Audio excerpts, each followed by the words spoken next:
I put this slide in so you'd have a minute to brace yourselves because I'm going to show you what sex looks like. Yeah, okay, don't freak out.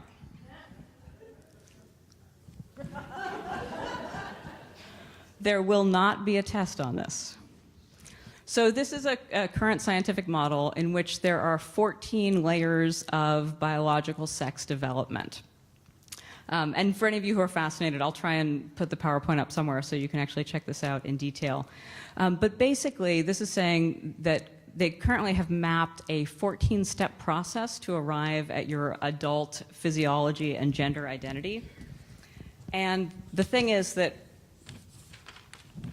nature does not just flip a switch. Like there's not a male-female light switch on-off.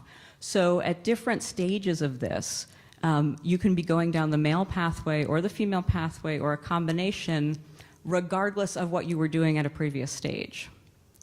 So for example, you might be born with XY genes that we think of as male, like that's male genes. And you might have testes that produce testosterone. And you might also be born with a genetic variation that prevents you from metabolizing testosterone. So that means, it's called androgen insensitivity syndrome. That means you will be born with a body with a vulva and you will develop breasts and you will look like a woman because your body cannot metabolize any of the testosterone that you're producing, so it will instead use the estrogen. And a very famous case of this is Maria Jose Martinez Patino, a Spanish hurdler who in 1985 failed an International Athletics Foundation genetics test. So she'd been living her whole life as a woman, she competed as a woman, and then this essentially destroyed her career overnight.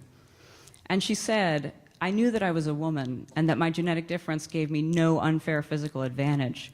I could hardly pretend to be a man. I have breasts and a vagina. I never cheated." So that's one example of how we're really not binary creatures, and attempting to force people into these boxes can really screw up people's lives. A more recent example is Caster Semenya, the South African Olympic gold medalist. And if you've seen any of the news coverage, she's been put through a ton of tests and had a lot of kind of brutal commentary about her. And they did not release what her actual biological situation is, which I'm grateful for because we live in an age of better privacy. But it's likely that she has some hyperandrogenism, which just means she produces more testosterone than typical women. And actually 5 to 10% of women do that. So for various reasons, 5 to 10% of women produce more testosterone than is considered typical. So it's not that rare a condition. But for reasons that, as you can imagine, occur at the intersection of gender and race, this became very tricky for her. And her quote is partly a reference to the fact that a lot of this was also kind of about standards of beauty and feminine ideals that were brought down on her. So interesting and problematic case. And then I just wanted to give you one more example that we all share, which is hormones.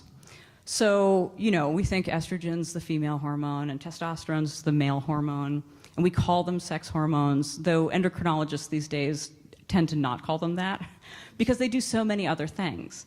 And everybody needs both of them. So regardless of what's going on in your body, you're going to need estrogen and testosterone, and you're actually going to need it so much that your body can convert the one into the other. And two quick examples. One of my favorites, so in the bodybuilding community, the men's bodybuilding community, they're always trying to boost their testosterone, and you'll find all these fretful articles about man boobs. Because what happens to some guys as they boost their testosterone is their body starts converting some of it to estrogen and they get breasts. So that's how non-binary we are. And then as women pass menopause, you know, some women will get facial hair, and that happens because our estrogen levels drop, but our testosterone levels stay the same. So your body now, suddenly the ratio of testosterone in your body is much higher than it was before. So you can start getting facial hair and other characteristics that we typically think of as male. Okay, have I now successfully proven to most of you that sex is not a binary? Yes. Sweet. All right. I like to think of it as a spectrum or multiple spectrums, kind of multiple levels happening at the same time.